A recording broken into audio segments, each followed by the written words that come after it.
All right. So the hockey world is still buzzing this morning. So for people who want this story to go away, bad news. I don't think it's going away for a little while.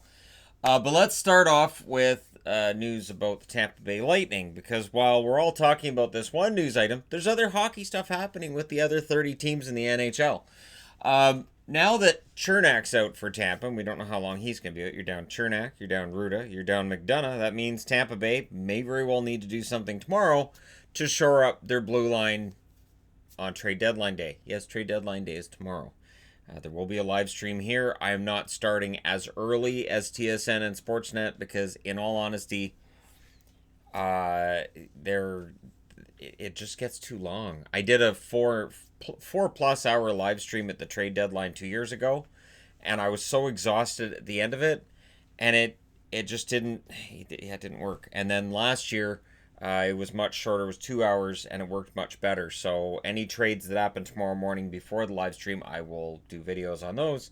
And then we start up the live stream. We see where things are at. And I usually keep the live stream open for a little bit after the actual deadline is passed because you will have instances where trades come out after the deadline because teams are waiting in line to call the NHL to make the trade. So watch for that. Now, Minnesota may be in the market as well because there's a couple of problems here. Soucy is out 2 to 4 weeks with an upper body injury. Kunin's out 10 to 14 days with an upper body injury. Kunin's played very well lately. Soucy, of course, has had a very good first season in Minnesota. They would both be missed. So Minnesota's called up a couple of guys, and that's great and all, but in reality, they will likely be looking to maybe bring a couple of players in. Minnesota's not out of this. They're not. The Minnesota Wild right now are in a position where they could take a run at this. And we saw last year in the playoffs, making it can very well be all you need to do. And we saw all the first place teams lose last year. Is this going to happen again this year? I don't think so. But the fact that I'm not going to commit to that tells you just how uncertain things are in the NHL when it comes to playoff time. 7 goals against in 6 starts for Blackwood. He has been great for the New Jersey Devils, and I know there's New Jersey fans saying he should be he should be considered for the Calder.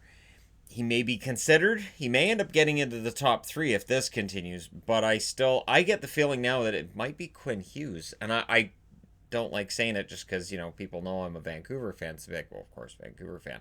No, I was giving it to Makar, especially the first 20 games of the year. But right now, I think Hughes is outplaying Makar. Makar hasn't been quite the same over the last, I'll say, 2 months compared to what he was at the start of the year. He's still playing very well, but it's not that same wow factor that it was early in the year, and Hughes has picked up his game substantially, so we'll see. But Blackwood may end up in that conversation. Last night, during what happened during the awfulness for Toronto fans, Mika Salamaki was acquired by the Toronto Maple Leafs in exchange for Ben Harper. I don't know what Kyle Dubas is doing. Now, I understand. People are going to say that's an AHL deal. No, I get it. He's on the phones working an AHL deal? Well, his NHL team is terrible on the ice. Okay. And all we're talking about today, because this goes into the Ayres story, and I will talk about the story above it. This all gets into the David Ayres story, which has gone completely viral. It's all they're talking about on NBC. He'll be in Carolina. They're talking about making him an honorary North Carolina citizen after what he did. He is the first emergency goaltender to win a National Hockey League game. So everybody talks about Scott Foster, and he went in and he had a great performance, but he didn't win the game. So the win, that goes to Ayres, and it was done last night, which was the 40th anniversary of Miracle on Ice. And Miracle on Ice, I didn't watch. I wasn't a hockey fan at 1980. I was around. I wasn't watching hockey, though, in 1980. And, yeah. Well, no, I remember the 1980 playoffs, sort of, kind of. That was the Islanders' first Stanley Cup win.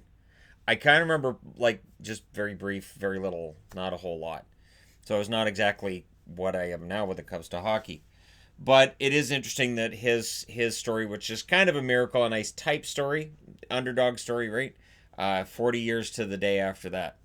The Canes, though, are down 2 goaltenders. I haven't heard anything yet about Nedeljkovic being called up. I would imagine Nedeljkovic gets called up pretty darn quick. I haven't seen it yet. I wouldn't be surprised if it happens before this video goes live. But yeah, and we'll see what Carolina does from here. They may very well be in the market for a goaltender as well. And I wanna thank Steve Dangle for being calm and rational throughout this. My 2 cents on it is this: maybe it's time for the Leafs to bring these out and officially change the team's name back to the Toronto Arenas, going back to 1917, and just pretend none of this happened. It is embarrassing, and you know what that overshadows? So the whole David Ayres thing going in overshadows something that's important. They were losing 3-1 at the time that Ayres goes in. The reason it's a story is because they didn't come back and win, but it's a game they didn't deserve to win before he went in. Now, when he went in, Carolina started playing better. So the fact that Carolina shuts down Toronto in that third period and did a really good job, and I mentioned in the review last night, if I'm Reimer or if I'm Mrazek, I'm thinking, where's that defense every night? And if I'm Rod Brindamore, I'm telling them today, I'm saying, look, you guys play defense like you did in front of that guy. You pretend that Mrazek or Reimer are that goaltender who's going in at age 42 and isn't an NHL goaltender. You play that way defensively every night. We can do something special this year. So honestly, I really think the Canes can learn something for Toronto. Man, I don't know. I don't know how you come back from that. Again, they're saying all the right things. The Maple Leafs are coming out and saying, "Oh, we got to be better. We've got to work harder. It's got to be better. This isn't right." And you know, after so many games where it's been happening on and off, and then the worst part of it isn't. It's not that the Leafs are bad. It's that they're not consistently bad. And this is where I totally understand Steve's calm and rational discussion of last night's game, and how it made him feel. And honestly, that's the frustrating part, is that they can shut out Pittsburgh, and then this happens within 48 hours. Like, I don't understand it either. I've seen that Jekyll and Hyde act from other teams in the NHL, but I think Toronto is kind of showing they might be the best at it. And I don't know. And that's the thing. They're not bad so often that the general manager has to stand there and say, well, we're going to have to make some big changes. No, he hasn't. And I don't know that he necessarily will. And yet this is a team that looks like it needs a pretty big change. Like, I'm talking one of the core guys being moved out to change something. And it reminds me of when the Oilers traded Taylor Hall. And it's easy to look back on that and say, oh, that was a stupid trade. And okay, fine, they didn't get back value for what they traded. But at the same time, there was a culture in Edmonton that accepted it. They accepted losing. They'd say all the right things publicly. They'd oh yeah, no, this is too bad, and oh, we got to work harder next game, and oh, yep. And as soon as they traded Hall, something changed, and you got the feeling that you had to be accountable. And so I think what's missing in Toronto, what I'm picking up on from this team game in and game out, is they don't feel accountable.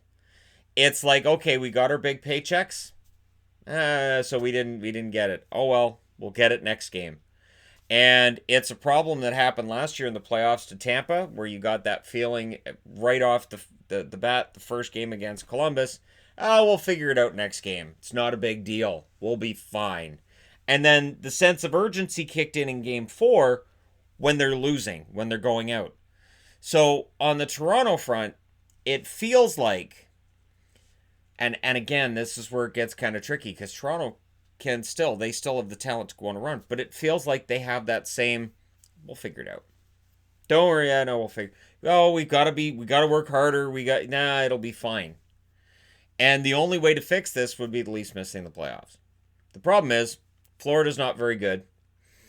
Buffalo keeps digging themselves into holes as well. If Buffalo could win consistently over a period of a month, I'm talking like 10 out of 12, then yeah, their third is theirs. If Montreal could stop losing to Detroit, if Montreal could stop having 8-game losing streaks, Montreal would have that third spot sewn up.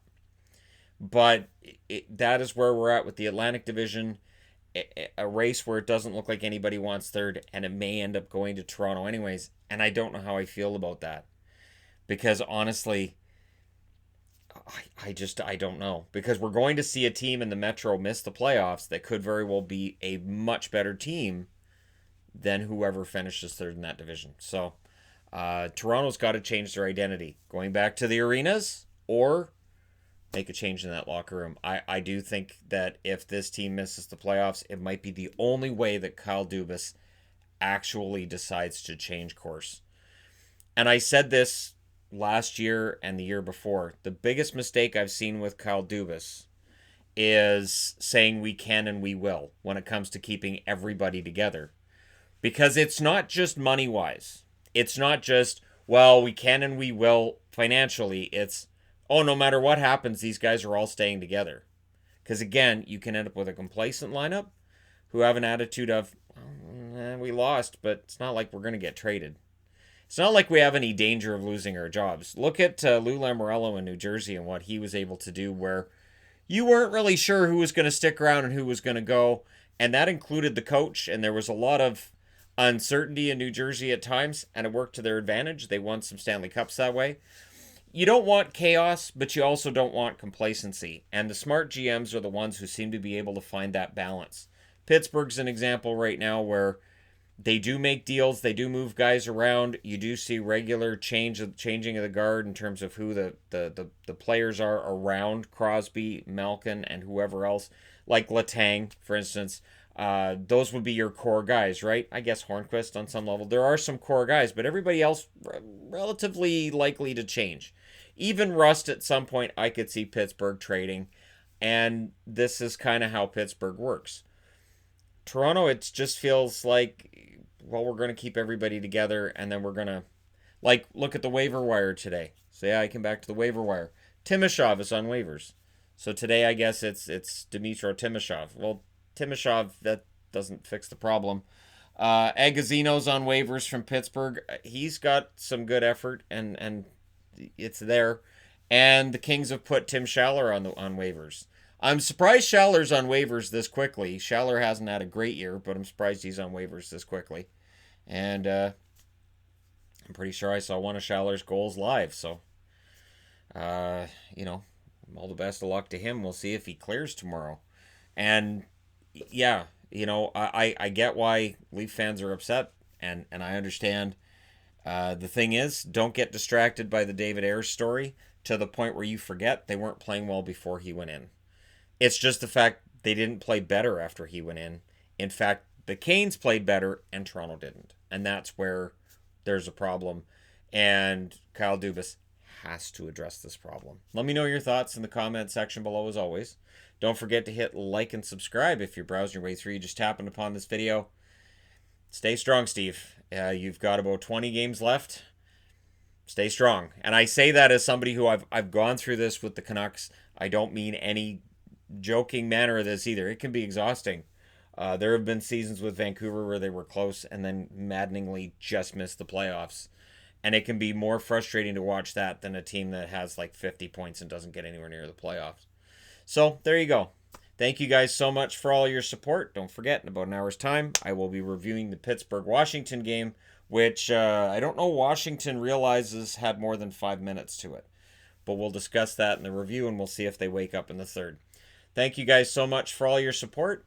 I will talk to you again soon.